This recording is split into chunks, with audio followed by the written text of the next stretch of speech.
साल लगता है, गुरु महाराज की तारीख है। अच्छा जी, वीर सिंह जी ने भी कह दिया भाई कथा हमारे यहाँ भी होनी चाहिए। देखा हिसाब से जोड़ के, अच्छा एक दिन खाली है उस दिन रख देंगे आपके यहाँ। चलो जी, कथा में खर्च कितना आ जाता है वैसे? उसने बताया जी 1.25 रुपये से शुरू है, 1.25 रुपया, फिर 2.25, फिर 5, 11, 21, 51, 101, जितने की मर्जी करा लो कथा, कोई वो नहीं, फिर खर्च आता होगा तो दक्षिणा के है इतने। अच्छा, सामान की लिस्ट दे दी, एक बहुत बड़ी एक तारीख निश्चित कर दी गई। अब निश्चित समय पे तैयारी पूरी हो जाती है और कथा का समय हो गया। पहले आचमन कराते हैं, संकल्प लेना होता है, आचमन होता है, आचमन कहते हैं। कथा से पहले आचमन होगा, भाई जैसे मैं बोलूंगा ऐसे ही बोलना है तुझे भी। यजमान को कह रहे हैं पंडित जी, कथावाचक महोदय, जैसे मैं बोलूंगा ऐसे ही बोलना है। अब उसने पहले कथा नहीं कराई थी, पहले कथा में कभी शामिल नहीं हुए थे, तो पता नहीं था, मालूम नहीं था कि कथा कैसी होती है। आचमन शुरू हो गया। ओम अमृतोपस्करणमसि स्वाहा, इसमें जल रखा हथेली पे, हथेली पे 1 चम्मच पानी रख के जल रखकर कहा अमृतोपस्करणमसि स्वाहा, उसने भी पढ़ दिया। अब उसे कहा गया भैया इसको पी जाओ, उसने भी कहा इसको पी जाओ। सोच रहे कथा ऐसे ही होती होगी, शायद कथा में सारी फॉर्मेलिटी पूरी करनी होती होगी। और पंडित जी कहे इसको पी जाओ, उसने भी कहा इसको पी जाओ। अब सोचे ये पी तो रहा नहीं है, उल्टा मुझे ही कह रहा है। वो सोचे कथा ऐसी ही चलती होगी, शायद ये सब करना पड़ता होगा। पहले जब कहा था मुझे जैसे मैं कहूंगा ऐसे कहना है, जैसे मैं करूंगा ऐसे करना है। पंडित जी ने कहा तेरे से ही कह रहा हूं, उसने भी कहा तेरे से ही कह रहा हूं। सोचे कथा ऐसी ही होती होगी भाई, पहले कथा कभी सुनी नहीं थी, पहले कथा में कभी शामिल नहीं हुआ था। पंडित जी ने कहा सुना ही नहीं दिया, उसने भी कहा सुना ही नहीं दिया। सोचे कथा ऐसी ही होती होगी, पता तो था ही नहीं कथा के बारे में। बस गुस्सा सा आ गया थोड़ा। अच्छा थप्पड़ मार दो ना, पी जाए इसको। उसने भी कहा थप्पड़ मार दूंगा, पी जाओ इसको। जब वीर सिंह ने कहा इनका तो नाम ही वीर सिंह है, मजदूर का हाथ, ये तो लोहे का भी आकार बदल देता है साहब। घबरा गए पंडित, कहने लगे गड़बड़ हो जाएगा मामला, अब इससे कैसे पीछा छुड़ाओ। खड़े हो गए, वीर सिंह जी भी खड़े हो गए। अब खड़े होकर सोचा भाई ये कभी सचमुच में ना थप्पड़ मार दे, पता कुछ नहीं चलता, गांव के आदमी है, पता नहीं चलेगा। झप्पी पाली तो अगर बंधन सख्त से करे, टाइट करे तो, अब भगत जी भी, यजमान भी बंधन टाइट कर रहा है, अगर वो ढीला छोड़े तो वो भी ढीला छोड़े। सोचे कथा ऐसी ही होती है, शायद कथा में यही सब होता होगा, मालूम तो था नहीं कैसी कथा होती है। पंडित जी ने सोचा भाई मामला गड़बड़ होगा, जान बचानी मुश्किल हो गई, कैसे करूं। एकदम से छोड़कर और दौड़ पड़े गांव के बाहर की तरफ को। भगत जी भी पीछे पीछे दौड़े। जब ऐसे ही करना, सोचे कथा ऐसी ही होती होगी भाई, ये सब करना पड़ता होगा कथा में, जब पहले सुनी नहीं कथा कोई। अगर पंडित तेज दौड़े तो यजमान भी तेज दौड़े, वो धीमा हो जाए तो वो भी धीमा हो जाए। पीछा ना छोड़ने का नंबर आ रहा है भैया, लंढोरा से कंकर कोई पहुंच गए। बोले ब्रह्मचर्य श्रोमणी सद्गुरु स्वामी समन्दास जी महाराज की जय। सोचे जान कैसे बचेगी, वापस आगे घर दौड़ते दौड़ते ओम सर्वम पूर्णम स्वाहा। अब यजमान बैठ जाए, कथा पूरी होगी। अब जब अब बैठ जाए, पूरी होगी। अब जब अब कथा पूरी होगी, भगत जी ने कहा कथा पूरी होगी, हाँ पूरी होगी। अब दक्षिणा दो फटाफट, 1.25 रुपया जो दक्षिणा है ना, 1.25 रुपया वो दो मुझे, मैं चलूंगा। अच्छा महाराज एक प्रश्न था मेरा, सत्संग में भी प्रश्न पूछे जाते हैं, देखो ये तो अधिकार है भाई सबका। एक प्रश्न था, क्या प्रश्न था? 1.25 रुपए की कथा में इतनी बहस करनी पड़ती है क्या? उसने कहा हाँ इतनी करनी पड़े। और 1.25 रुपए की कथा में इतनी भागदौड़ करनी पड़ती है क्या? उसने कहा हाँ इतनी करनी पड़े। कि महाराज शुक्र है मैंने 11 रुपए की नहीं कराई, नहीं तो यहाँ तो काम धाम सारा छूट जाता है, यहाँ तो महाभारत की जंग छिड़ जाती बिल्कुल। संत की संगत संत कथा रस। एक होती है संत की कथा और एक होती है ये ग्रंथ की कथा। अगम और निगम, वेदांत और सिद्धांत। सिद्धांत जो है वो सबसे भिन्न है, अलग है वो। सर्वव्यापी सबसे न्यारा ऐसी लीला अपरंपारा। वो तो सबसे अलग है और वो अलग होने की वजह से ही सबको संभाले हुए भी है। जैसे सतगुरु होते हैं तो संतों की कथा तो सबसे न्यारी होती है, सबसे अलग होती है। इसलिए सतगुरु साहिब समनदास जी महाराज, सतगुरु साहिब रविदास जी महाराज फरमाते हैं, आदेश करते हैं कि हे संसार के लोगों, आप संत की शरण में जाओ। साधु की जो लेहे ओट, तेरे मिटे पाप सब कोट कोट। अमृतवाणी में सतगुरु रविदास जी महाराज फरमाते कि साधु की ओट लो। साधु की ओट लेंगे तो तुम्हारे सभी कष्ट दूर हो जाएंगे। कैसे कष्ट दूर हो जाएंगे? क्योंकि जो साधु हैं वो कृपा करेंगे तुम्हारे ऊपर। पर साधु कौन? प्रश्न उठा दिया किसी ने कि साधु कौन? कौन साधु? तो सतगुरु रविदास जी महाराज वाणी में फरमाते हैं, जेह कुल साधु वैष्णव होई। साधु वो जिसका आहार शुद्ध हो, जिसका व्यवहार शुद्ध हो, जिसका आचरण शुद्ध हो। आहार शुद्ध है, जो नशा न करता हो, भांग न पीता हो, शराब न पीता हो, बीड़ी न पीता हो, तंबाकू न खाता हो। आहार शुद्ध, व्यवहार शुद्ध है, जिसकी वाणी मधुर हो, जो प्रेम पूर्वक सबसे व्यवहार करें। आचरण शुद्ध, जो संसार को अपने बच्चों की तरह समझे, अपनी बहन बेटी की तरह समझे, संसार को अपने भाई बंधु की तरह समझे। आचरण शुद्ध, आचरण शुद्ध। और इसके अलावा क्या? तरोवर सरोवर संत जन चौथे वर्षे में है, परमारथ के कारणे साधु डरते थे। ऐसे जैसे नदी होती है, जैसे वृक्ष होते हैं, जैसे बादल होते हैं, जो अपने लिए कुछ भी संचित नहीं करते, अपने लिए कुछ भी इकट्ठा नहीं करते। ऐसे साधु जो संसार की भलाई के लिए करते हैं, जो करना होता है तो उस साधु के जब शरण जाओगे। जैसे सतगुरु साहिब समनदास जी महाराज अपने लिए क्या किया? ये जो सीलिंग लगी है ना, टेंट लगा है, पूरा जीवन वहीं पे चारपाई रहती थी, वहीं पर बस। कोई कमरा नहीं है, कोई कुटी नहीं है, कोई आश्रम सैकड़ों की संख्या में, और उन सैकड़ों आश्रमों में कहीं ठहरना नहीं है। रात को आए और सुबह ही प्रस्थान कर लिया। कैसा? इसे क्या कहेंगे? यानी ये अपने लिए कुछ भी नहीं। और जब उस संत की शरण जाएंगे तो सारे कष्टों का निवारण होगा, सारी समस्याओं का निवारण होगा। संत की संगत संत कथा रस, संत प्रेम मांगे दीजिए देवा देव। मुझे और कुछ नहीं चाहिए। क्या चाहिए? संतों के प्रति प्रेम, संतों का प्रेम मुझे चाहिए। इस पंक्ति को थोड़ा विराम देकर अगली पंक्ति पर चलता हूं। संत तुझी तन संगत प्राण, सतगुरु ज्ञान जाने संत देवा देव। थोड़ा समय लगेगा, हो सकता है ऐसे आपने ना सुना हो। ये वाणियां वो वाणी है जो सदुक्कड़ी भाषा में है, जो मूल वाणी है गुरु रविदास जी महाराज की मुखारविंद वाणी। संत तुझी तन। किसी ने पूछ लिया सतगुरु परमात्मा जी के दर्शन कैसे करेंगे हम? कैसे दर्शन दीदार होंगे उनके? कैसे पता चलेगा? सतगुरु रविदास जी महाराज फरमाते हैं, संत तुझी तन। हे सतगुरु जी, परमात्मा जी, आपका जो शरीर है वो संत है। वंदनीय गुरुदेव को बार बार कर जोड़, विघ्न हरे संत से हरे, संत रूप पर बदोर। आपके दर्शन दीदार संतों के रूप में होते हैं। तो संत तुझी तन।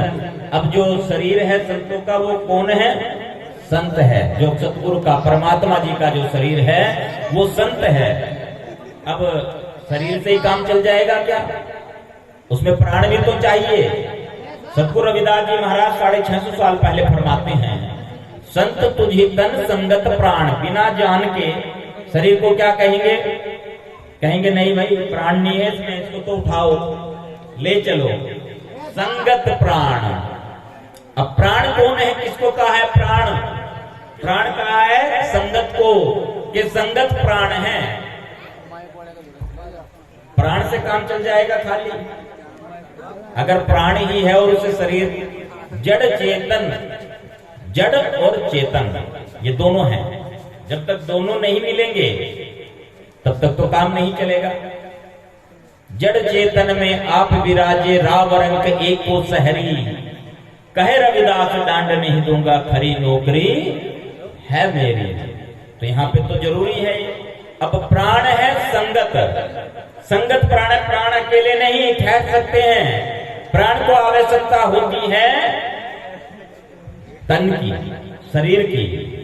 अब वैसे तो ये कहेंगे भाई भूत आ गया इसमें, भूत वाला मामला है, प्रेत है, जिन है, चुड़ैल है, बहुत सारी बातें हैं, गड़बड़ हो जाएगा काम।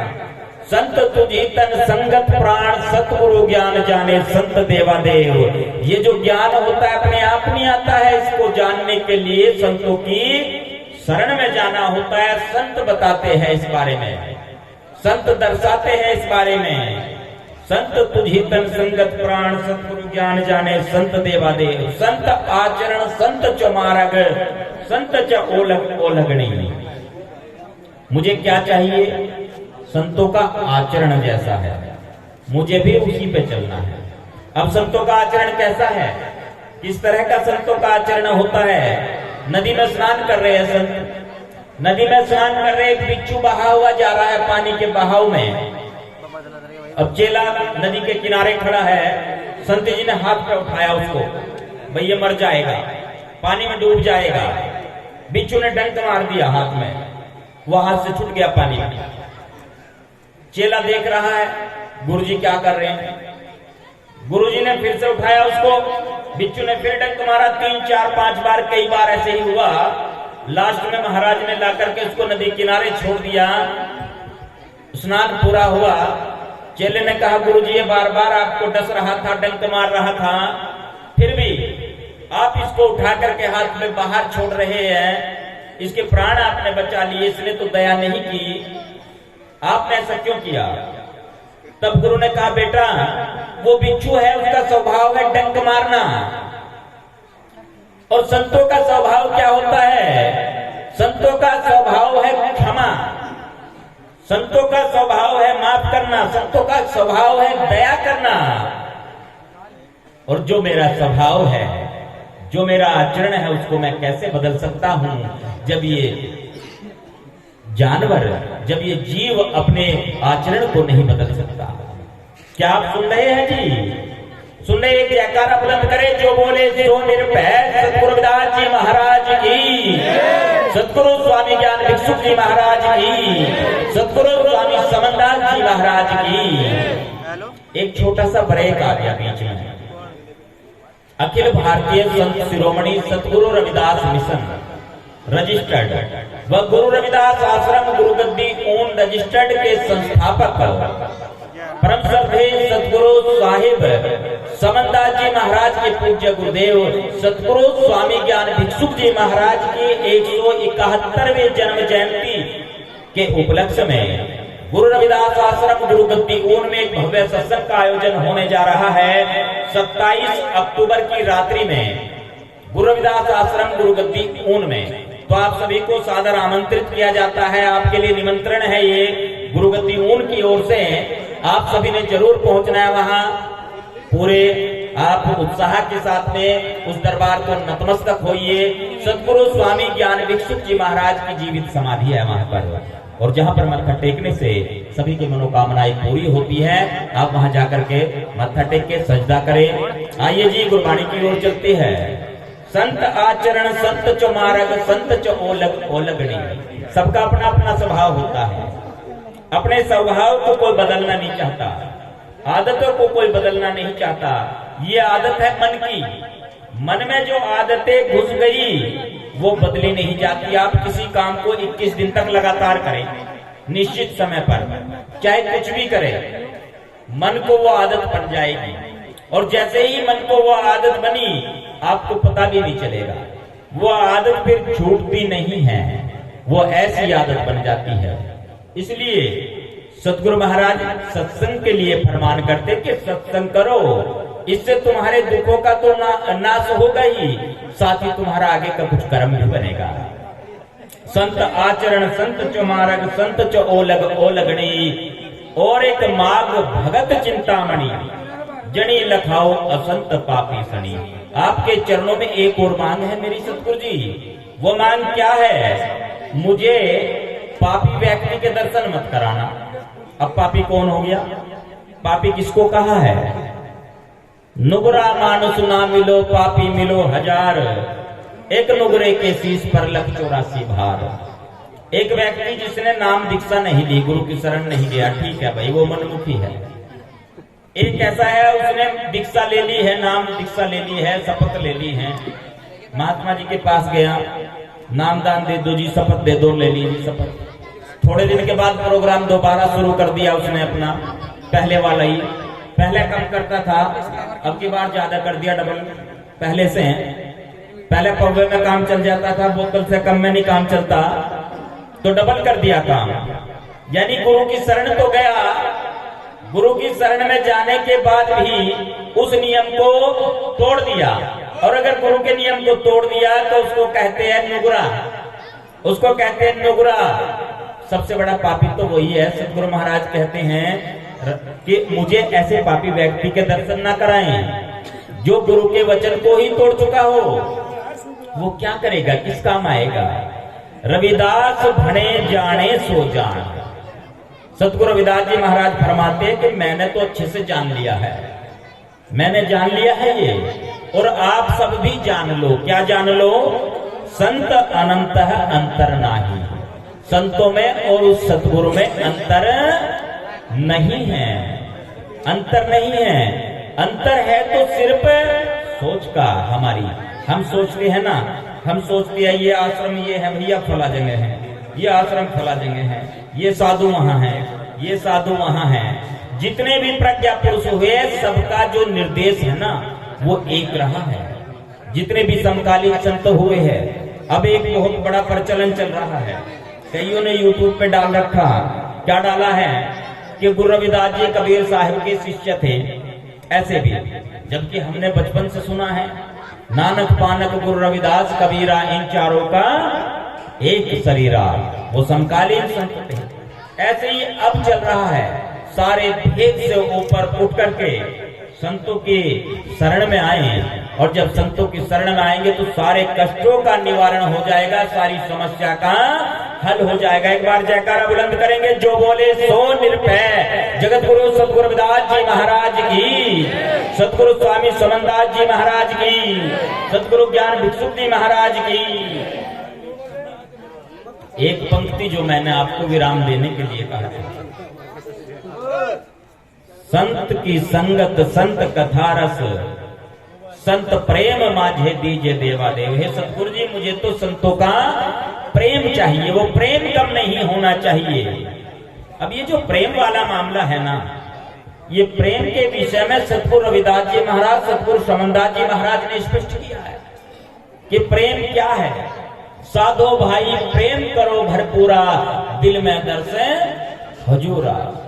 ज्ञान ध्यान वैराग्य साधना, बिना प्रेम सब पूरा। यदि कोई कितना बड़ा ज्ञानी हो, बहुत सारी पुस्तकों को पढ़ा हो, उसने बहुत सारी किताबें पढ़ ली हो, ज्ञान हो गया बहुत ज्यादा, कुछ को पढ़ करके ज्ञान हो जाता है, कुछ को सुन करके भी ज्ञान हो जाता है। सुन सुनकर भेदी हो बैठे, सुन में ध्यान लगाए, कि सुन लिया, सुन के भी ज्ञान हो गया, पढ़ के भी ज्ञान हो गया, चाहे वो जिस भी माध्यम से हुआ है बहुत ज्ञान हो गया।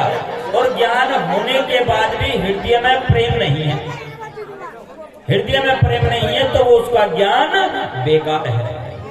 ध्यान, ज्ञान ध्यान वैराग्य साधना। ध्यान, बहुत ज्यादा ध्यान करता हो, भजन में मस्त रहता हो, भजन में लीन रहता हो, हर समय बहुत ध्यान कर रहा है, मेडिटेशन कर रहा है, और हृदय में प्रेम नहीं है तो उसका वो ध्यान करना बेकार है। ज्ञान ध्यान वैराग्य, वैराग्य हो गया कोई कहे कि मैंने घर परिवार ही छोड़ दिया है, बीवी बच्चे छोड़ दिए हैं, यहाँ तक कि सिले हुए कपड़े भी नहीं पहनता है। ओ बच्चों बस चादर लपेटी ऐसे बस। या कुछ वैरागी ऐसे जिन्होंने वस्त्र ही त्याग दिए हैं, सिर्फ एक टोपी में ही वो निर्वाह कर रहे हैं और हृदय में प्रेम नहीं है, तो वो वैराग्य उनका बेकार है। ज्ञान ध्यान वैराग्य साधना, कोई साधना कर रहा है बहुत ज्यादा, ऐसी कठिन कठिन साधना कर रहा है, कैसी कैसी साधना कर रहा है। कोई माला जपे, कोई खड़ा तपे, कोई मूरत लावे भोग, भक्ति के साथ में करते हैं लोग मखोल। मिलत प्यारो प्राणनाथ पवन भक्ति ते, साध संगत पायो परम गति। बहुत सारी साधनाएं की और इतनी साधना करने के बाद भी हृदय में प्रेम नहीं है, तो उसकी वो सारी साधना बेकार है। बोलिए ब्रह्म संत श्रोमणी सतगुरु स्वामी समनदास जी महाराज की। प्रेम जोगेश्वर पावे नहीं तो गुण कथन अपार, प्रेम भक्ति के कारणे कहे रविदास चमार। उसको कैसे पाया जा सकता है, कैसे मिला जा सकता है? जोगेश्वर पावे नहीं तो गुण कथन अपार, ना तो उसको योग से पाया जा सकता है। बहुत सारा तप किया ना किसी ने, हजारों वर्ष का तप किया, हजारों वर्ष तप करने के बाद भी नहीं मिला। क्यों? क्योंकि हृदय में कुछ था ही नहीं। प्रेम भक्ति के कारण कहे रविदास चमार। सतगुरु रविदास जी महाराज फरमाते हैं कि मैं रविदास चमार ये डंके की चोट पर कहता हूं कि उसको प्रेम भक्ति से पाया जा सकता है। प्रेम भक्ति के कारण कहे रविदास चमार। प्रेम कौन सा, कैसा प्रेम? भारत में प्रेम की परिभाषा कुछ अलग तरह की है, जो समझने में है वो अलग है, जो वास्तविक प्रेम है उसकी परिभाषा कुछ और है। एक कैसा प्रेम जिसे आजकल प्रेम समझ बैठे हैं, वो है नहीं। प्रेम समझा जा रहा है उसे, पर वो प्रेम नहीं है, वो आकर्षण मात्र है, वो प्रेम नहीं है। जैसे फिल्मों में देखा, हिंदी फिल्मों में क्या देख लिया, स्कूल में एडमिशन हो गया, स्कूल में या कॉलेज में एडमिशन हो गया और वहां किताब लेकर के पेड़ के चक्कर काटे जा रहे हैं। लाइब्रेरी और कैंटीन में बैठा जा रहा है, वहीं पर गाना चल गया एकदम तुरंत ही, नायक और नायिका वाला, हीरोइन हीरोइन वाला गाना। क्या प्रेम वो है? वो प्रेम नहीं है, वो प्रेम है ही नहीं। वो तो दिखावा मात्र है, वो भ्रम है, वो आकर्षण मात्र है, वो प्रेम की संज्ञा में नहीं आता है। प्रेम को बदले की भावना नहीं होती, प्रेम में बदला नहीं होता है, प्रेम को चाहिए ही नहीं होता है कुछ। प्रेम को तो त्याग चाहिए होता है, जो निष्काम भाव से, जैसे एक माता अपने बेटे या बेटी से प्रेम करती है, एक शिशु अपने माता पिता से प्रेम करता है, एक बहन अपने भाई से प्रेम करती है, एक बहन अपने एक भाई से प्रेम करती है, एक भाई अपने बहन से प्रेम करता है।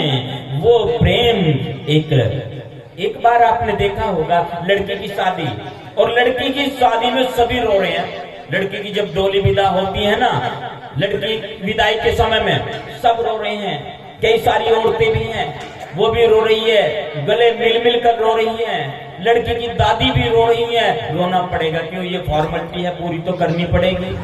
अब रोना नहीं आ रहा है, फिर भी रो रही हैं, झूठे आंसू दिखा रही हैं। फिर जो सहेलियां है वो भी खुश हो रही है और रो भी रही हैं, सब रो रही हैं, दिखावे के लिए रो रही हैं। और लड़की का बाप वो खड़ा हुआ है चुपचाप।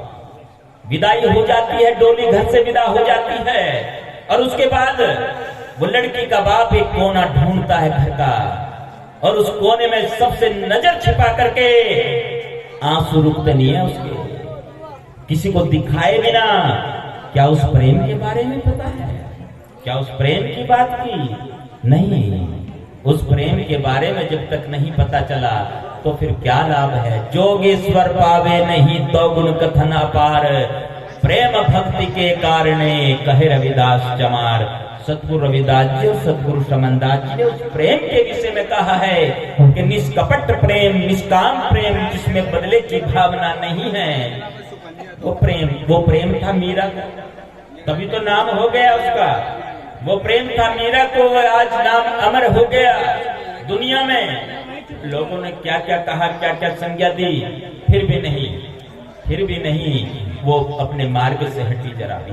और क्या आप सुन रहे हैं? एक बार जयकारा बुलंद करेंगे, जो बोले सो निर्भय की जय। हाँ जी, माइक में आवाज आ गई है। मैं उम्मीद करता हूँ कि जो मेरी बहनें बैठी है, भाई बुजुर्ग बैठे हैं इधर, दोनों हाथ उठा करके एक बार मुझे अपनी उपस्थिति का आभास कराएंगे कि हाँ आप सुन रहे हैं।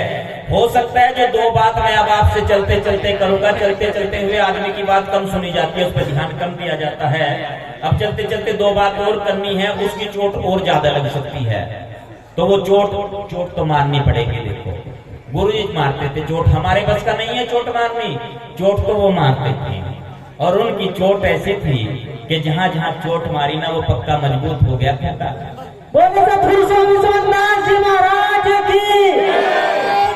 सब कहते थे कि समनदास तो भाई गाली भी दे दें।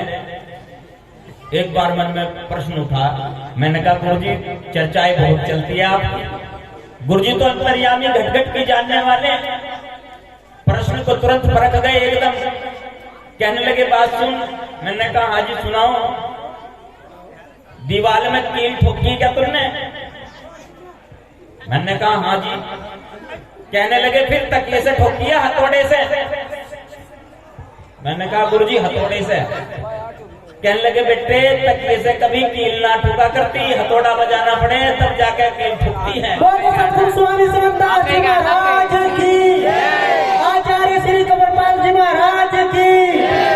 शब्द की चोट होती है वो, और गुरुजी वो शब्द की चोट करते थे। जितने भी संत है, जितने भी साधु है, सतगुरु समनदास जी महाराज के शिष्य है, उनको वो ही सिखाया उन्होंने। तो हो सकता है आपकी जो बात है वो आपको ज्यादा परेशान कर दें, हो सकता है उससे आपको ज्यादा कुछ कष्ट हो जाए, थोड़ी सी चोट लग जाए तो बर्दाश्त कर लेना। क्योंकि गुरुजी ने कहा था जिसका खाएगा उसका गाना जरूर, उसको कुछ समझाना जरूर। जो दो रोटी आपने खिलाई है सतगुरु महाराज के मंदिर प्रांगण में बैठकर, जब तक वो कर्ज पूरा नहीं होएगा ना, तब तक तो बोलने का फायदा नहीं है, कुछ बोलना पड़ेगा उस समय तक। जो बोले सो निर्भय सतगुरुदास जी महाराज की। यहाँ पे युवा भी है, बहन भी है, भाई बुजुर्ग भी है। एक अपील करता हूँ आप सबसे, युवाओं से और बुजुर्गों से भी। देखो छोटे छोटे बच्चे इधर भी खड़े हैं, इधर भी खड़े हैं, कैसे चंचलता है इनके अंदर, बहुत ज्यादा चंचलता है। बच्चों के पांव चंचल होते हैं। अभी देखो थोड़ी देर में यहाँ, थोड़ी देर में इधर, थोड़ी देर में अभी इधर, पांव चंचल होते हैं ना बच्चों के। बचपन में पांव चंचल होते हैं। ये देखो इधर बचपन में पांव चंचल होते हैं, और जवानी में रोम रोम चंचल होता है, कलर टीवी कलर भी। सतगुरु स्वामी समनदास जी महाराज की।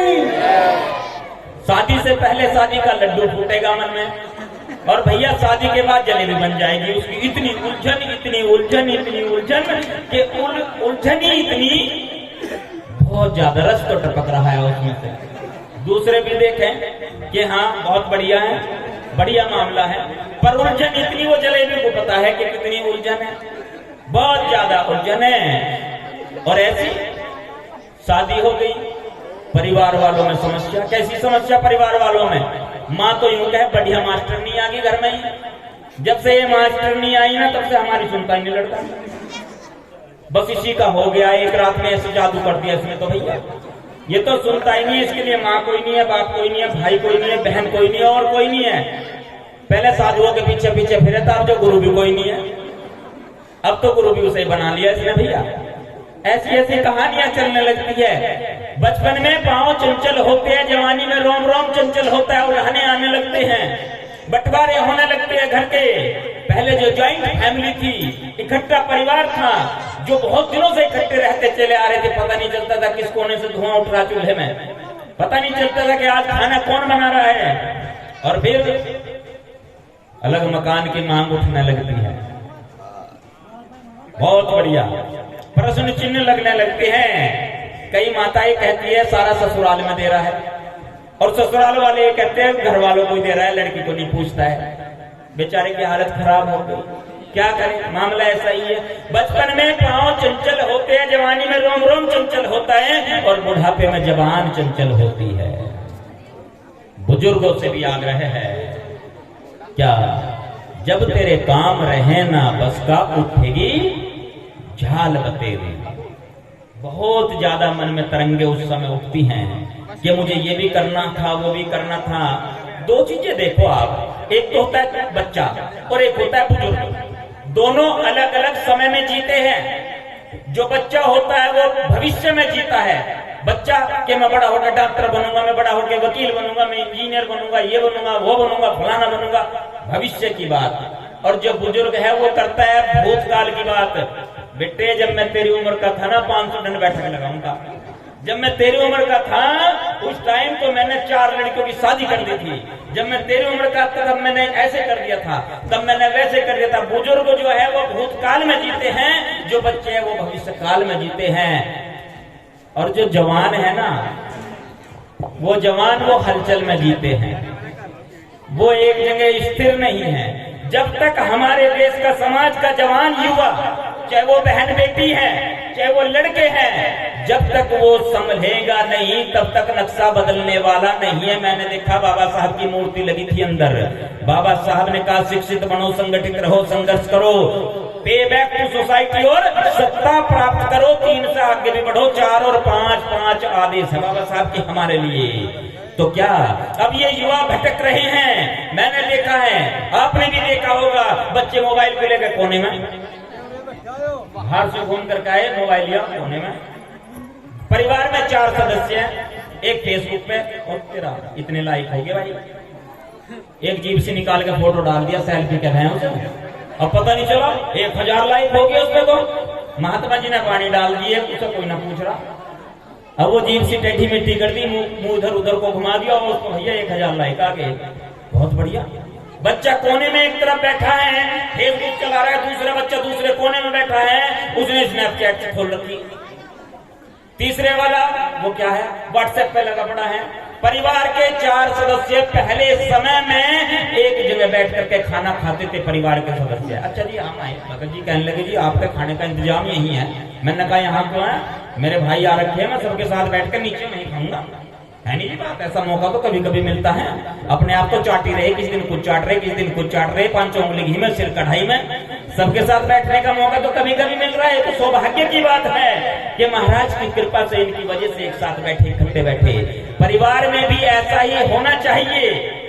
पूरा दिन घूमो आप, पर शाम का भोजन जब घर पे इकट्ठे करोगे ना, परिवार के सारे सदस्य बैठ करके, महापुरुष तो ये कहते हैं उस समय आएगा आनंद, उस समय होगा बदलाव। पूरे दिन की बात है। एक तो देखिए माता आती है मेरे पास, बच्चा कहना नहीं मानता जी, ये लड़का कहना नहीं मानता जी, लड़की कहना नहीं मानती जी। क्यों नहीं मानते? एक बहुत बड़ी समस्या कि हम उस भाई लड़का कहते हैं उसे, वो हर काम लड़के करता है। जा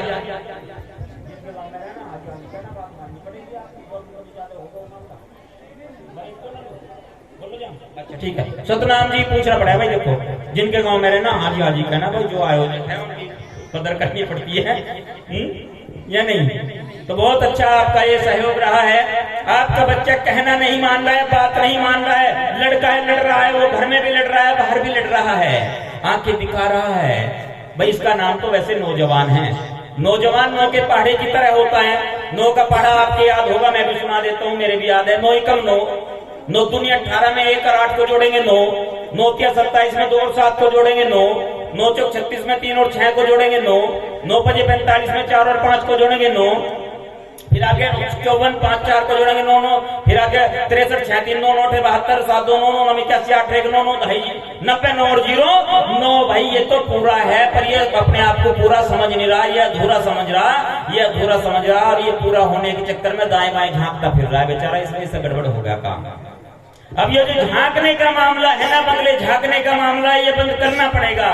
सत्संग में आकर भी झांक रहे दाएं बाएं, वो बंद करना पड़ेगा।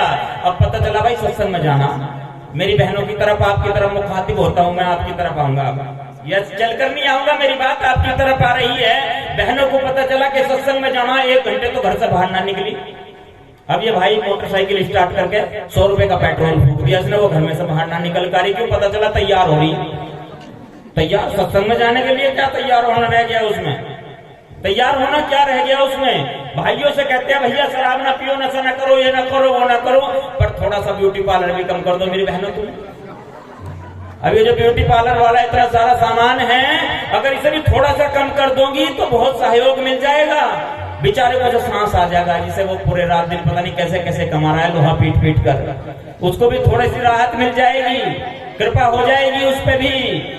और नहीं तो भाई कृपा तो चली गई पता नहीं कहाँ। जो बोले सो निरपै से पूर्वदास जी महाराज की। ये जो युवा है ये देश की हिम्मत है, समाज की हिम्मत है। और इसमें भैया नशा कर करके, तंबाकू खा करके पैंट नीचे खिसक जाती है, उसको सोदा रहा ही नहीं बिल्कुल भी। 2 हुक टाइट कर दिए फिर भी नीचे खिसक गई। क्यों?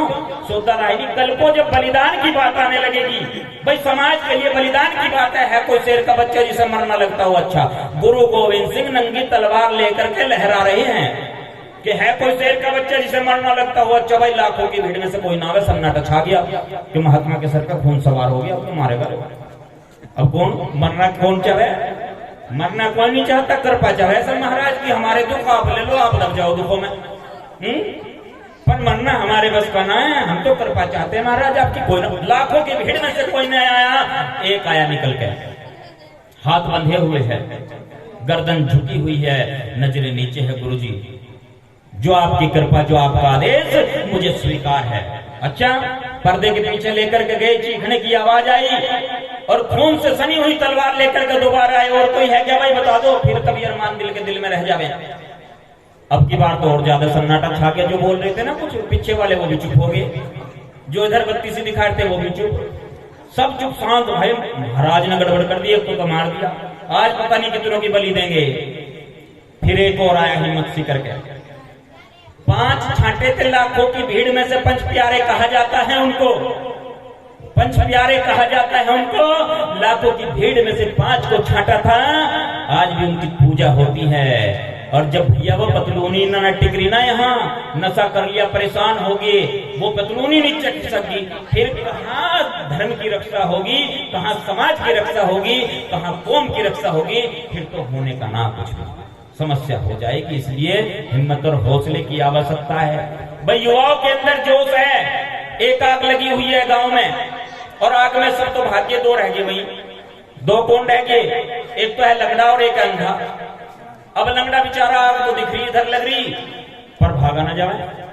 जो अंधा है उसे आग का पता तो है नहीं किधर लग रही, जिधर आग लग रही भाग के उधर ही जावे। लंगड़े ने कहा महाराज कहां भाग रहे हो, उधर को भोगोगे क्या, गड़बड़ हो जाएगी।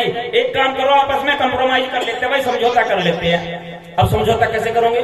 समझौता ऐसे कर लो, मुझे दिखता है पर मैं चल नहीं सकता, तुम चल सकते हो पर तुम्हें दिखता नहीं है, मुझे अपने कंधे पे बैठाओ, मैं तुम्हारी आंखें बनूंगा और इस आग से बाहर निकल जाएंगे। भाई ये संसार छोड़कर भाग जाता है जब दुखी होता है, कोई परेशान होता है। ऐसा ही किया, अंधे के कंधे पर लंगड़ा बैठ गया, वो रास्ता बताता रहा, इधर को चलो, इधर को चलो, आग से बाहर निकल के आ गए। आज भी समाज में आग लगी हुई है और इस आग में 2 जल रहे हैं, बहुत ज्यादा बुरी तरह जल रहे हैं। एक अंधा है और एक लंगड़ा है। भाई अंधा तो है जवान, उसे कुछ नजर नहीं आ रहा, बेचारे को अनुभव नहीं है उस जीवन का। और जो लंगड़ा है वो है बूढ़ा बुजुर्ग, उसे तजुर्बा तो है, पता तो सब है, पर वो चल नहीं सकता बिल्कुल भी। जो बुजुर्गों का तजुर्बा है, अनुभव है, और युवाओं का जो जोश है, जब वो मिलेगा तब समाज का नक्शा बदलेगा, तब बदलाव होगा। और नहीं तो गड़बड़ हो जाएगा। किसी ने प्रवचन सुन लिया महाराज के, सोचने लगे भाई फर्क पड़ जाएंगे जरूर हम तो। सरसा वैसे ट्रेन पकड़नी थी, बता दिया किसी ने, पकड़ लो। अब बुजुर्ग आदमी जब ट्रेन में बैठा तो सर्दी की मौसम थी, कोई ना था उसमें, अकेला पूरे डब्बे में। अगले स्टेशन से जो है क्या हुआ, 20 लड़के चढ़ गए नौजवान। अब एक कहे बोर हो रहे भाई, हम तो बोर हो रहे। अच्छा, अब बोरियत कैसे मिटेगी? दूसरे ने कहा जरा सी देर में बोरियत मिट जाएगी, चैन खींच देते हैं। तीसरे ने कहा देख क्या लिखा वहां, पकड़े जाने में 500 रुपए जुर्माना, 6 महीने की कैद अथवा दोनों। कौन भुगतेगा भाई, जुर्माना कौन भरेगा? कहने लगा 500 रुपए ज्यादा है, कोई लाओ 100 रुपए निकाल लो। बस 100 रुपए निकाल लिए सबके, 1 2 3 4 17 18 19 20 2000 रुपए हो गए। भाई 500 रुपए तो दे देंगे हमसे जुर्माने के, अब 1500 रुपए में पार्टी चलेगी फिर, और क्या बोरियत खत्म हो जाएगी सारी। एक प्रधान जी था नीले से पटके वाला, उसने कहा अच्छा हमारा 1 रुपया बिना खर्च हुए, क्यों नहीं होने का 1 रुपया जी, खर्च क्यों नहीं होगा? कि खर्च इसलिए नहीं होगा, हम ये जो चैन खींचने का इल्जाम है केहर सिंह ताऊ पर लगा देंगे। अच्छा जी, अब जब 20 गवाही देंगे, 21 आदमी उस 90 में और 20 एक की तरफ को कर रही सारा, अब वो तो गवाह मजबूत है, पटका है काम, चैन खींची गई और बूढ़ा बाबा हाथ जोड़ रहा, बेटे मैं तुम्हारे बाप की उम्र का हूँ, मैं तो तुम्हारे बाबा की उम्र का हूँ, मुझे बख्श दो, मुझे छोड़ दो। और लड़के ने तो दया ना करी साहब, चैन खींच दी। बात अफसर अच्छा चैन किसने खींची? चैन किसने खींची भाई? सारा सबका 20 के 20 का उधर को। अच्छा जी, अब ये तो पूछे ना कि क्यों खींची चैन, या मतलब क्या बात थी भाई, खींची या नहीं खींची? क्या कहे ताऊ तो धर लिया उन्होंने, तो कहने लगे अच्छा ताऊ एक बात बता, चैन क्यों खींची? अब वो भाई सत्संगी देखो, गुरुमुखी होने का फायदा तो होगा ही कुछ। बुजुर्ग ने कहा बेटे मैं मजबूरी में था इसलिए चैन खींचनी पड़ी, मैं नहीं तो चैन नहीं खींचता, मैं कानून नहीं तोड़ता कभी भी। अच्छा क्यों खींची चैन फिर बताओ? बेटे मेरे पास 2000 रुपए थे, 100 के नोट थे 20, और वे 2000 रुपए लड़कों ने जो थे वो छीन लिए मेरे से, और जो सा नीले पटके वाला ना उसकी जेब में यहाँ वाली में, उसको तो पकड़ लिया। पकड़ के जब नीले पटके वाले की जेब में से यहाँ से निकल रहा 1 2 3 4 17 18 19 20 20 नोट भाई। बोले परमचंद शिरोमणि सतगुरु स्वामी समन्दास जी महाराज की। सब बोल करो, गवाह भी है और सबूत भी है। लड़कियों को तो धर लिया, फिर 20 के 20 आ जाओ उपजा नीचे, शोषण कर रहे एक आदमी का, और लड़के आंखें दिखावे मोटी मोटी के देख लेंगे तुझे बुढ़े। अब बुजुर्ग ने भी दाढ़ी में वो हाथ घुमाए, बेटे बाल धूप में सफेद ना कर रखे मैंने, बहुत तजुर्बा। ये जो जीवन का अनुभव है, जीवन का तजुर्बा है, जब ये जोश और होश एक जगह मिल जाएगा तब जाकर के समाज में कुछ बदलाव होगा।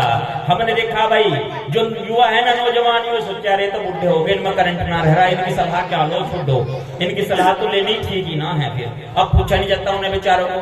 अब वो भी यूं सोचा अरे कल के लौंडे ये क्या जाने हमारे आगे, छोटो हम सलाह देते भी नहीं ना। अब गड़बड़ हो गया काम, नुकसान दोनों की लड़ाई में समाज का हो गया।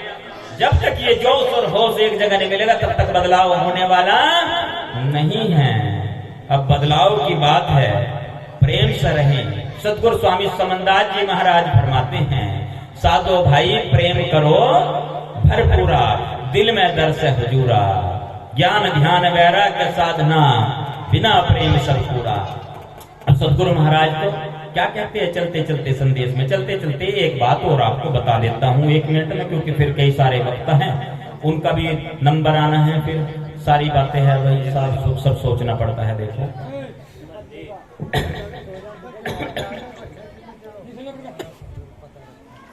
अपने बच्चों को पढ़ाओ लिखाओ विद्वान बनाओ, इसी से तुम्हारी मुक्ति होगी। किसने कहा? सतगुरु समन्दास जी ने। सतगुरु समन्दास जी महाराज कहते हैं अपने बच्चों को पढ़ाओ लिखाओ विद्वान बनाओ, काबिल बनाओ, इसी से तुम्हारी मुक्ति होगी। घर का सत्संग बनाओ।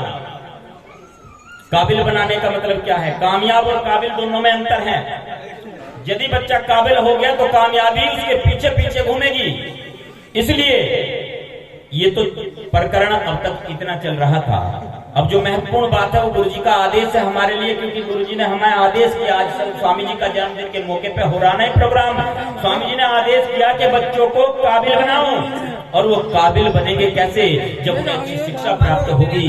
इसलिए ये प्रयास करें कि बच्चों को शिक्षा बेहतरीन से बेहतरीन दें। हमारे अफसर होने चाहिए, IAS होने चाहिए, IPS होने चाहिए, जज होने चाहिए। हमारे किसी तरफ भी चले जाओ हमारे बच्चे होने चाहिए, हर महकमे में, हर डिपार्टमेंट में, और वो होंगे शिक्षा से। काबिल बनने के लिए पढ़ना होगा, बिना पढ़े काम नहीं चलेगा। ये बाबा साहब ने कहा था। बाबा साहब का यदि सपना साकार करना है, गुरु रविदास जी महाराज का सपना साकार करना है तो पढ़ना होगा। सतगुरु साहिब समन्दास जी महाराज ने आदेश दिया कि जब तुझे पढ़ाया है तो कुछ क्यों नहीं कर रहा है। इसलिए फरकपुर आश्रम पे एक फ्री कोचिंग सेंटर चलाया। हर साल वहां से बहुत बच्चे फ्री में पढ़ाई करके वहीं जो दूर वाले उनको रहने की सुविधा भी वहीं पर दी गई। हर साल 5-7 बच्चे सरकारी नौकरियों पर जाने लगे। गुरुजी ने कहा था एक स्कूल भी बनाना है, एक अस्पताल बनाना है। स्कूल की तैयारी की गई, गुरु रविदास इंटरनेशनल स्कूल की तैयारी चल रही है ताकि समाज में हमारे बच्चे आगे बढ़े। एक ऐसे स्कूल में पढ़ करके, जैसा स्कूल अमेरिका में, जापान में, यूरोप में होता है, ऐसे स्कूल में हमारे बच्चों को भी तो पढ़ने का मौका मिलना चाहिए, तभी तो आगे बढ़ेंगे। ये सारी जो प्रेरणा है सतगुरु साहिब समनदास जी महाराज की है। आइए बार बार बंदगी करते हुए मैं रजा चाहता हूँ इन्हीं शब्दों के साथ, समय की मर्यादा को ध्यान में रखते हुए। बहुत समय आपका ले लिया है और बाद में मैं 1-2 मिनट के लिए फिर बोलूंगा। एक वाणी वैसे पूरी हो गई है, एक वाणी 2 वाणी कह रहे थे ना संचालक साहब, तो एक दूसरी वाणी वो ब्रेक के बाद मैं आपको जो है सुनाऊंगा 4 बजे के आसपास। जो एक प्रथा चली आ रही है कि उपाध्यक्ष को सबसे बाद में बोलने का मौका मिलता है, तो वो प्रथा जो कि तो बरकरार रहेगी। मैं तो एक सेवादार हूँ, अध्यक्ष उपाध्यक्ष सब कुछ महाराज ही हैं, मेरे मालिक ही है, सारे पद उन्हीं को समर्पित है। जो उन्होंने ड्यूटी सौंप रखी है उस ड्यूटी को हम सब लोग निभा रहे हैं। एक सूचना के साथ दोबारा से आपको मैं इनवाइट करता हूँ गुरु रविदास आश्रम गुरुगद्दी पून में 27 अक्टूबर, जो आने वाली 27 तारीख है, उसका जो भव्य कार्यक्रम होने जा रहा है सतगुरु स्वामी ज्ञान भिक्षुक जी महाराज की जन्म जयंती के मौके पे, आप सभी को मैं इनवाइट करता हूँ, आमंत्रित करता हूँ। आप सभी ने उसमें जरूर पहुंचना है। बहुत बहुत धन्यवाद साहब जी, आप सारी संगत का और गाँव वासियों का, आयोजक कमेटी का बहुत बहुत धन्यवाद करते हुए, जितनी भी संगत यहाँ दरबार में माथा टेकने के लिए आई है, सभी के मनोरथ सिद्ध हो। गुरु महाराज सभी के ऊपर अपनी कृपा बनाए रखे। सतनाम सतनाम सतनाम।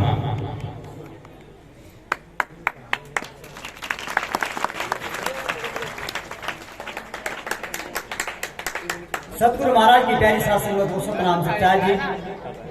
देखिए भी महाराज जी ने हम सभी को बहुत अच्छे मार्गदर्शक बातें बताई। हम सभी का कर्तव्य बनता है कि उन बातों पर चलकर, उस मार्ग पर चलकर अपने को सार्थक बनाए। सतनाम सच्चाई जी। अब आप लोगों का ज्यादा न समय लेते हुए सत्संग की गरिमा को आगे बढ़ाते हुए, जैसा कि नाम पुकारा गया था महात्मा श्री अवनेश दास जी, तो वे भी 2 साखी और 2 वाणी लेकर आ रहे हैं। और इनके बाद में महात्मा श्री कृष्णदास जी जो हमारे बीच में कांकरपुरी आश्रम से आए हुए हैं, वे तैयार रहेंगे। सतनाम सत्साई जी।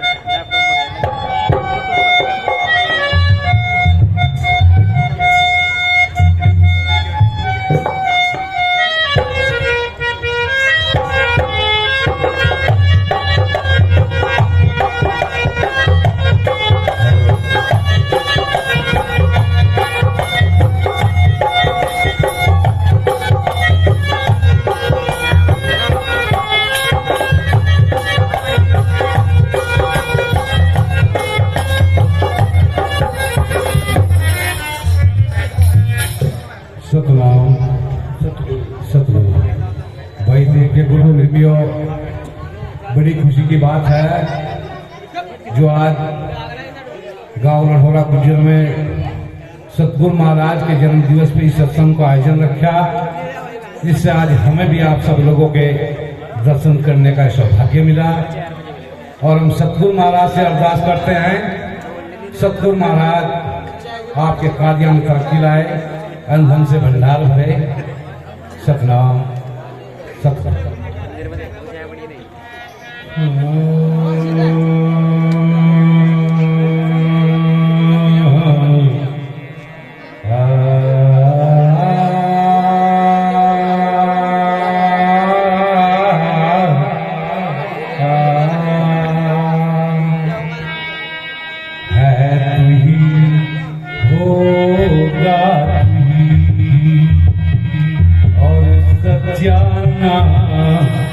तेरा ये दया करो, रहम करो, पुकारता दास तेरा। आज भी तेरी आस है और कल भी तेरी आस और सदा शरण लागा रहूं मेरे सतगुरु समझदार। तो भाई ग्रुप ने लियो जैसा संचालक साहब के आदेश हुआ 2 साथी पानियों से, तो भाई और ज्यादा न कह करके मेरी मातृशक्ति मेरी माता बहनें हैं, मेरी उनसे हाथ जोड़कर प्रार्थना है अपने किचन में रसोई में जब खाना बनाए तो मन ही मन महाराज का स्मरण करते रहें, क्योंकि उसके खाने में आनंद कुछ और ही आता है। क्योंकि अगर उस खाने को प्यार से बना दिया जाए तो खाने वाले के लिए अमृत के समान बन जाता है, अगर उस खाने को गुस्से में बना दिया जाए तो खाने वाले के लिए जहर बन जाता है। और बताया महाराज ने जहाँ संतों महापुरुषों का सत्संग होता है वहां की तो धरती भी पावन पवित्र हो जाती है। और धन्यवाद है हमारे जो ऐसे महान सतगुरु स्वामी समनदास महाराज का सत्संग और दर्शन के दर्शन करने का सौभाग्य दिया। तो कैसे अपनी वाणी द्वारा दर्शा संत महापुरुषों ने भाग बड़े हो जिनके भाई संत पावने आए, अरे भाग बड़े हो जिनके भाई संत पावने आए। कथा दुआर सत्संग हो मंगल गावे, बड़े हो जिनके भाई सत पावने आए, बड़े हो जिनके भाई सत पावने आए। कथा दुआर सत्संग हो मंगल गावे, बड़े हो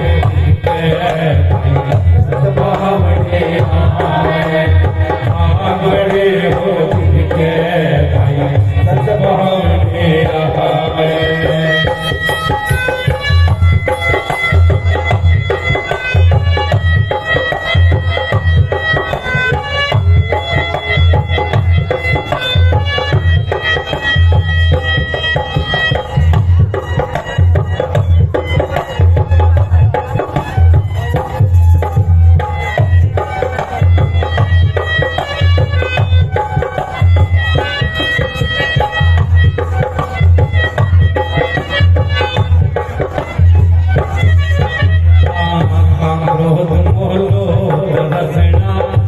दूर भगावे काम क्रोध मोह रसना दूर भगावे,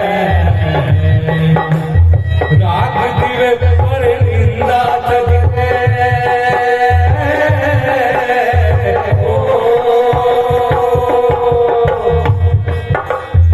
राग दिवे पर निंदा जगते सब उपदेश छुड़ावे।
देखकर चरणों से बता, जो अपने अपने गुरु महाराज के चरण स्पर्श करने के बाद में जो आदमी जिस कार्य को करता है वो उसका कार्य सिद्ध होता है। और हमारे सत्संग में तो सतगुरु स्वामी समनदास महाराज ने एक बात बड़े जोर की बताई, वो क्या भाई, सर्वप्रथम तो अपने खान पीन को बदलना होगा, गंदे खान पीन का त्याग करना होगा, जैसे अंडा मांस मदिरा, क्योंकि ये चीजें बुद्धि का नाश करती हैं और बुद्धि मानव के पास में एक ऐसी चीज है जो मानव को श्रेष्ठता की श्रेणी में लाके खड़ा करती है। तो कैसे बताया महाराज ने,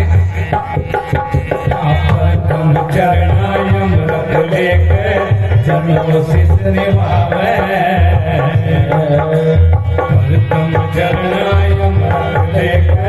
चरणों से निभावे, 68 तीरथ का फल दे,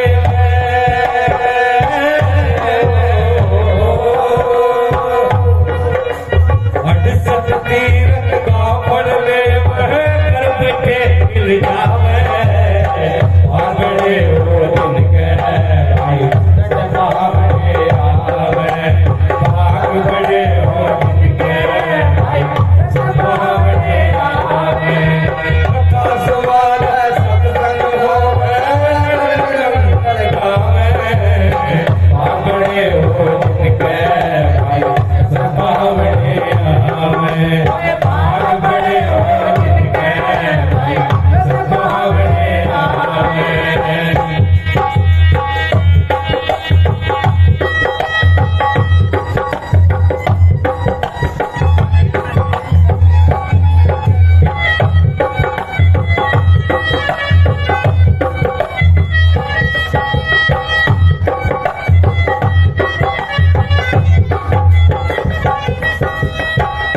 खांड पकवान मिठाई लखमन हेतु बनावे,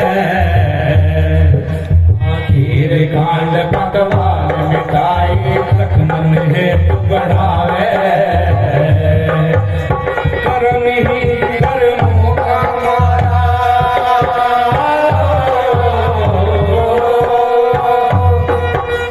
कर्म ही कर्मों का मारा, फिर कहीं जन्म गवावे, बड़े हो जिनके भाई संभावने आवे, आग बड़े हो जिनके भाई संभावने आवे, सदा द्वार सत्संग होवे, मंगल पावे, बड़े हो जिनके भाई संभावने आवे, आग बड़े हो जिनके भाई संभावने आवे।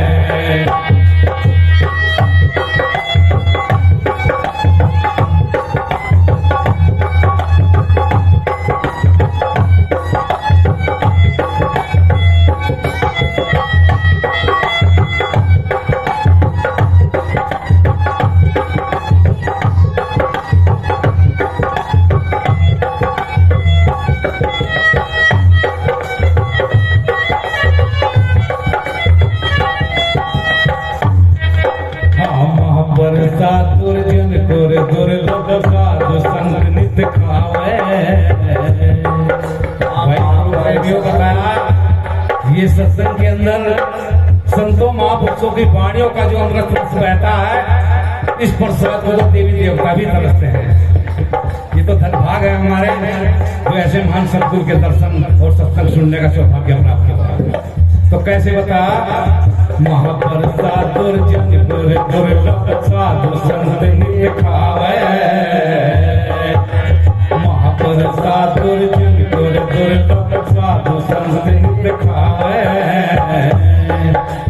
कहीं रविदास में है बड़े भागी,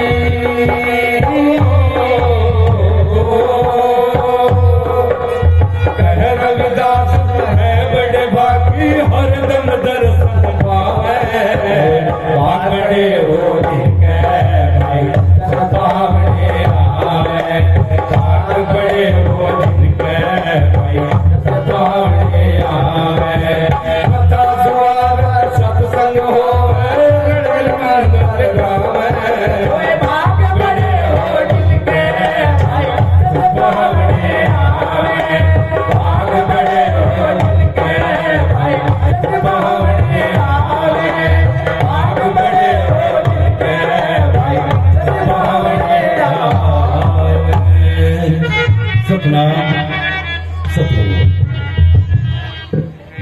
गुरु प्रेमियों, मैं आप सभी से एक बात कहूंगा।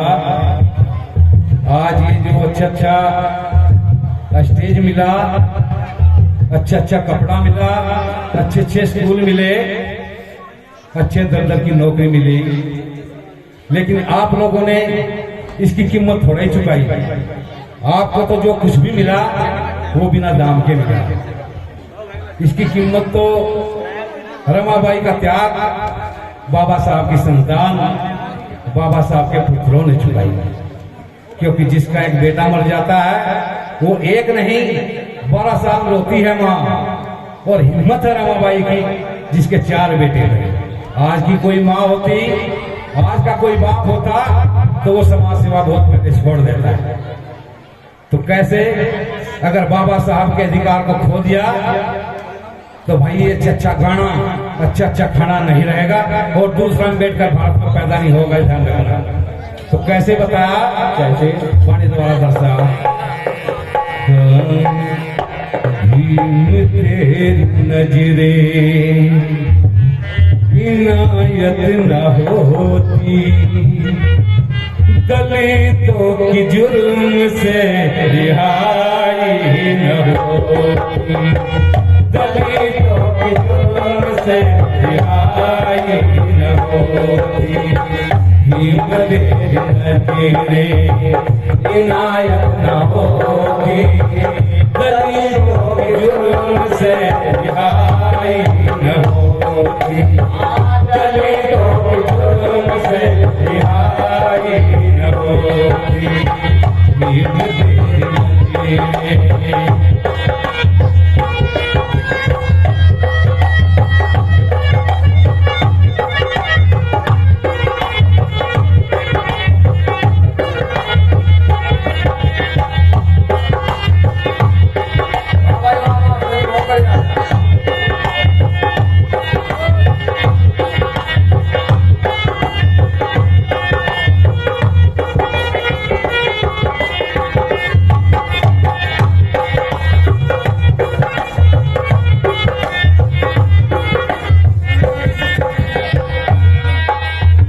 कभी सर उठा के जी ना सके हम, कभी सर उठा के जी ना सके हम, तालाबों का पानी तक पी ना सके हम, तालाबों का पानी तक पी ना सके हम। जुर्म के खिलाफ आवाज, जुर्म के खिलाफ आवाज उठाई न होती, दलितों के जुर्म से रिहाई न होती, दलितों के जुर्म से रिहाई न होती। तेरे इनायत न होती, दलितों के जुर्म से रिहाई न होती, दलितों के जुर्म से रिहाई न होती।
चुका ना सकेंगे एहसान तेरा, चुका ना सकेंगे।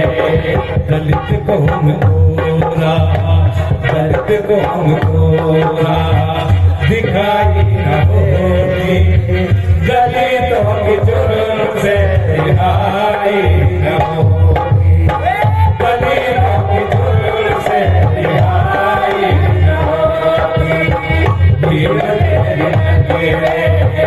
इनायत न होगी, दलितों के जुल्म से रिहाई न होगी, दलितों के जुल्म से रिहाई न होगी, भीम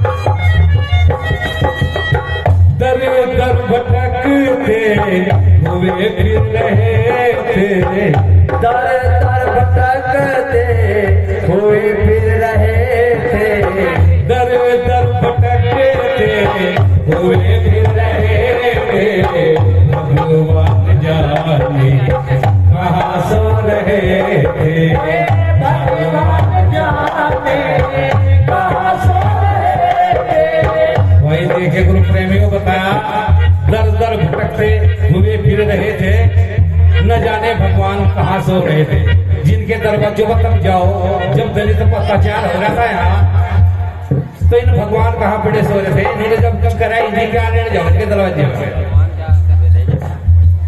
मेरे एक बात ध्यान है गुरु प्रेमी हो, अगर कोई हमारी धी बेटी नई नई शादी हो जा और वह ससुराल में चली जा और दीवार पर भी झांक रख कर को और उसका मालिक ले दे, तो मामला जब यार पार का है। तो जानना इस बात का है गुरु प्रेमियों, जब हम दूसरे को झांकने तक मंजूर नहीं है, और ये जगत मालिक जो बैठे हमारे संत रविदास महाराज, इन्हें आपका ओरा जाना कैसे मंजूर होगा। इनसे बड़ा यहाँ धरती में कोई भी आ गया, जिन्होंने उल्टी गंगाबादियों बड़े बड़े राजा महाराजा लोग वही चरणों में जाते हैं इनके। तो कैसे बताया महाराज ने, दर दर भटकते हुए फिर रहे थे, दर दर भटकते हुए फिर रहे थे, भगवान जाने कहाँ सो रहे थे, भगवान जाने कहाँ सो रहे थे। ज्ञान की कलम में जो, ज्ञान की कलम में जो चलाई होगी, दलितों के जुल्म से रिहाई होगी, दलितों के जुल्म से रिहाई न होगी, भीम तेरी नज़ीरे इनायत न होगी, दलितों के जुल्म से रिहाई न होगी, दलितों के जुल्म से रिहाई न होगी, भीम तेरी नज़ीरे।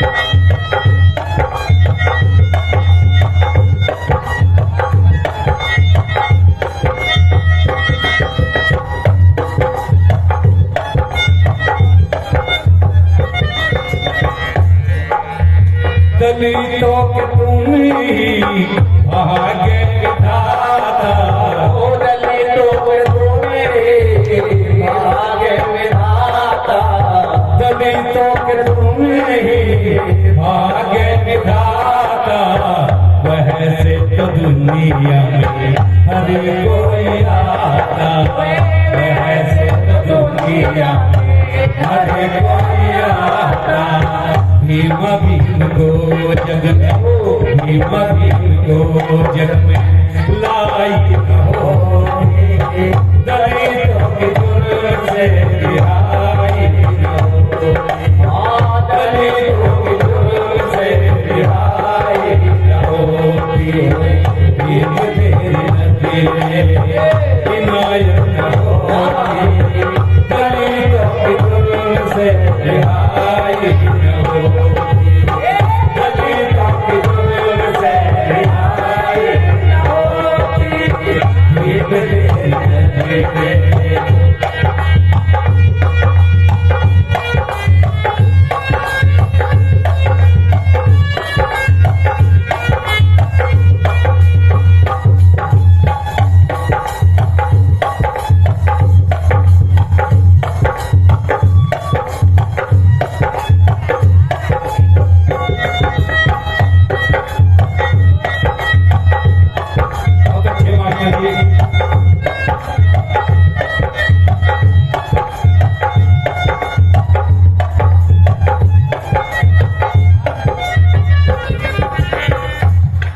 की मसाल जग में, ज्ञान की मसाल जग में जलाई न होती, दलितों के जुर्म से रिहाई न होती, दलितों के जुर्म से रिहाई न होती, दिन जीने इनायत न होती, दलितों के जुर्म से रिहाई न होती, दलितों के जुर्म से रिहाई न होती, दलितों के जुर्म से रिहाई न होती। सतनाम सतगुरु बोलिए परम सत्संग सतगुरु रविदास महाराज की, सतगुरु स्वामी समनदास महाराज की, बाबा भीमराव अम्बेडकर साहब की, बोलो साधो सतनाम सतगुरु।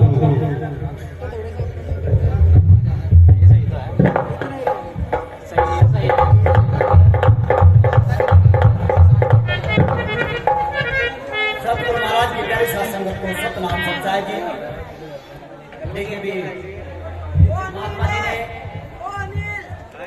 प्रथम वाणी सतगुरु महाराज जी के चरणों में बाबा साहब की प्रस्तुत, महाराज रविदास जी की प्रस्तुत की, और दूसरी वाणी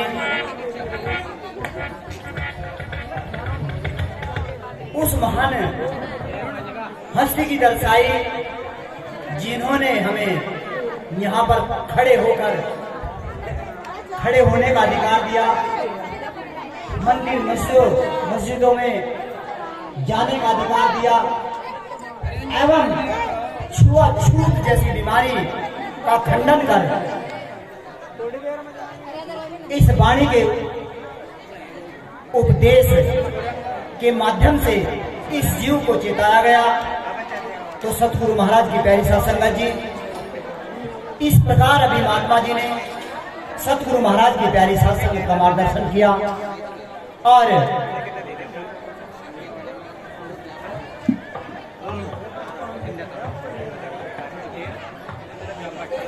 देखे भी चाय का प्रसाद आप सभी के सम्मुख आ रहा है। सभी शांति पूर्वक चाय का प्रसाद ग्रहण करें और अनुशासन में रहकर जो जहां पर बैठा है वहीं पर उसको चाय का प्रसाद वितरित किया जाएगा। आप शांति पूर्वक बैठे रहें और सत्संग की जो गरिमा है उसको बनाए रखें। सतनाम सत्साई जी।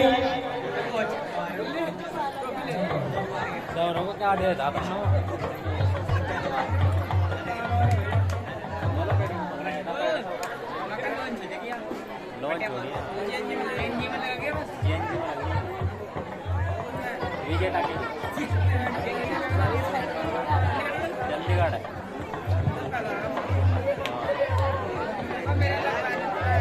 तो लगा लेना टायर ना